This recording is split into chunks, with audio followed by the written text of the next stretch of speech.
পটুয়াখালীতে বৃদ্ধা মাকে মুরগির খোপে আশ্রয় দিয়েছেন সন্তানরা। যে মা বাড়ি বাড়ি ভিক্ষা করে সন্তানদের লালন পালন করে বড় করেছেন, সেই গর্ভধারিণী মায়েরই আজ আশ্রয় হয়েছে মুরগি রাখার খোপে।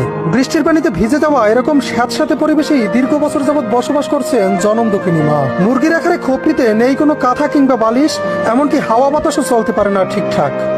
দেখা যায় এমন একটি ঘরেই কোনো মতে খুঁটুমুটু দিয়ে বসে আছেন অসহায় মা।